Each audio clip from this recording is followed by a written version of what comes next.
सरकार मानव जाति की है, लेकिन ये सरकार शुतुरमुर्ग की तरह बर्ताव क्यों कर रही है? और शुतुरमुर्ग की खासियत ये है कि वो अपनी गर्दन मिट्टी में डाल करके समझ लेती है कि सब कुछ ठीक ठाक है और मुझे कोई देख नहीं रहा। ये वही प्रदेश है जहां पर पुलिस थाने अवैध वसूली का अड्डा बन गए।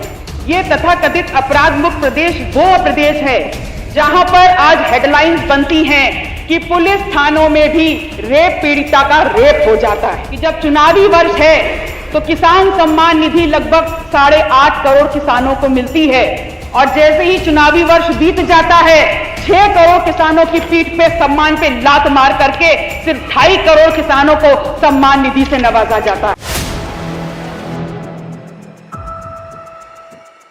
धन्यवाद माननीय अधिष्ठाता महोदय, आपने आज मुझे माननीय महामहिम राज्यपाल जी के अभिभाषण पर बोलने का मौका दिया। इस अभिभाषण को मैंने बहुत ही गहनता से पढ़ा, समझा, बता दो इन्हें। और जिस प्रकार से एनसीआरबी के डेटा को तोड़ मरोड़ कर पेश किया गया है, उसके बाद ये सोचने में मुझे कतई भी टाइम नहीं लगा कि हालांकि सरकार मानव जाति की है, लेकिन ये सरकार शुतुरमुर्ग की तरह बर्ताव क्यों कर रही है? और शुतुरमुर्ग की खासियत ये है कि वो अपनी गर्दन मिट्टी में डाल करके समझ लेती है कि सब कुछ ठीक ठाक है और मुझे कोई देख नहीं रहा है।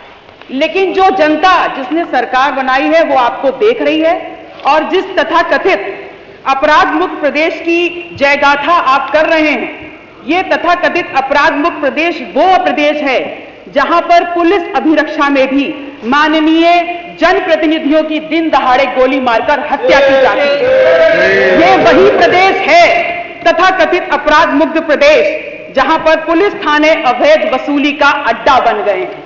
ये वही तथाकथित अपराध मुक्त प्रदेश है जहां पर आज हेडलाइंस बनती हैं कि पुलिस थानों में भी रेप पीड़िता का रेप हो जाता है। तो मुझे ये कहने में कतई भी गुरेज नहीं है कि आज वर्तमान में इस प्रदेश की जो परिस्थितियां हैं, वहां पर यह प्रदेश निवेश के लिए ड्रीम डेस्टिनेशन बने या ना बने, लेकिन क्राइम का हॉन्टिंग डेस्टिनेशन जरूर बन गया है।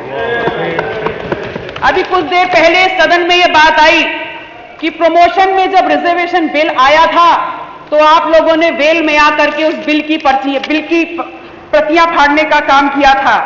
एक जाति विशेष की भर्ती की थी और आप समस्त लोग गूंगे बने बैठे रहे थे।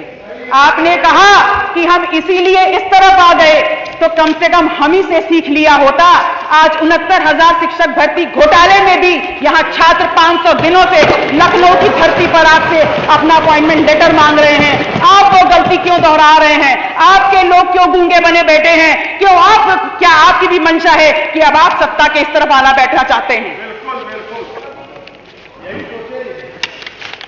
ये अभिभाषण जब मैंने पढ़ा तो बहुत अच्छा लगा ये पढ़कर कि वर्तमान सरकार किसान की सच्ची हितैषी है। हर किसान के उत्थान की बात करते हैं और उनको किसान सम्मान निधि की बात करके अपनी पीठ थपथपाने का काम करते हैं। लेकिन एक बात समझने में बहुत ही ज्यादा दिक्कत हुई कि जब चुनावी वर्ष है तो किसान सम्मान निधि लगभग 8.5 करोड़ किसानों को मिलती है और जैसे ही चुनावी वर्ष बीत जाता है 6 करोड़ किसानों की पीठ पे सम्मान पे लात मार करके सिर्फ 2.5 करोड़ किसानों को सम्मान निधि से नवाजा जाता है। किस किसान के सम्मान और किसान हितैषी होने की बात आप करते हैं? बहुत अधिक दूर मत जाइए, सिर्फ बनारस जनपद को देख लीजिए जहां से आपका राजपाट चलता है। बनारस की धरती पे आज किसान ट्रांसपोर्ट नगर योजना के लिए उसके अंदर जो उनकी भूमि का अधिग्रहण किया जा रहा है और जिस प्रकार से पुलिस प्रशासन और पूरा एडमिनिस्ट्रेशन उनको अपने जूतों के तलबे के नीचे रौंदने का काम कर रहा है, 10 साल से वहां किसान लाठी की मार झेल रहा है। अत्यधिक ऐसे क्राइम्स में उनको दबोचा जा रहा है कि वो इस देश के अन्नदाता होते हुए अपराधी की लिस्ट में आ गए हैं। किस बात में आप किसान के हितैषी होने की बात करते हैं? इस बनारस में वैदिक सिटी के नाम पर आप वहां पर किसानों की जमीन को हथियाने का काम कर रहे हैं और भूमि अधिग्रहण 2013 के बिल के लागू होने के बावजूद उनको आज की वर्तमान परिस्थितियों में वो मुआवजा नहीं मिल रहा है जिसके अधिकारी वो हैं।